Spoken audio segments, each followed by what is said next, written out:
It's all about the children. Forgive me, folks, but give me a break. For decades, DeKalb County Schools was the state's gold standard. More recently, it's become the state's mold standard. I'm a native DeKalb resident and proud alumnus of the school system with a child in the school district, but I'm not going to tell you that this is all about or blaming the superintendent.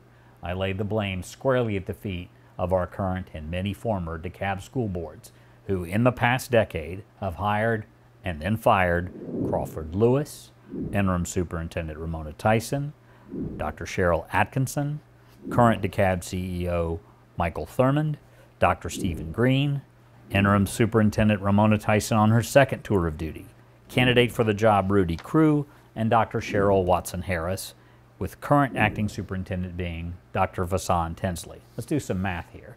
If you count Ramona Tyson only once, that is 8 superintendents in just over a decade. And just over a decade ago, an effort by DeKalb community and business leader called EduCab tried to recruit new candidates to replace a then dysfunctional board. Things got bad enough, the school system lost accreditation, largely over board governance issues.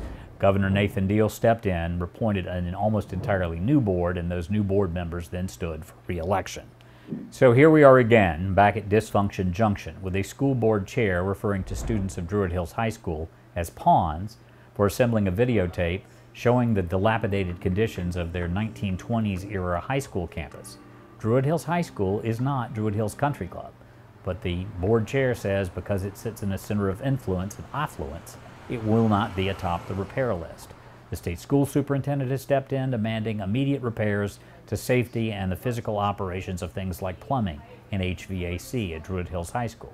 Instead of doing that, this board came up with a new plan, which include terminating the current superintendent, Dr. Cheryl Watson-Harris.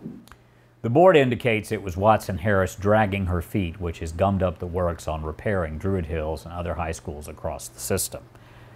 But it would be disingenuous of me not to point out Dr. Watson-Harris also has a son who is a sophomore attending Druid Hills High School. No, this is about control. This is about old racial wounds between North and South DeKalb County, which have not yet and may never heal. But the students at Druid Hills, Cross Keys, and 130 plus other high schools and centers across the county don't need and shouldn't have to wait to have necessary repairs made in a timely fashion when the funds and resources are available. So let's get schooled. Let's stop acting like fools or children on a playground instead of adults. It's time to take responsibility, put together and implement a plan, keep real and sustained leadership in place long enough to accomplish these tasks, and for the DeKalb School Board to step up instead of continuing to make the dysfunction of their operations make the Real Housewives of Atlanta look like a pleasant reality show. With one opinion, I'm Bill Crane.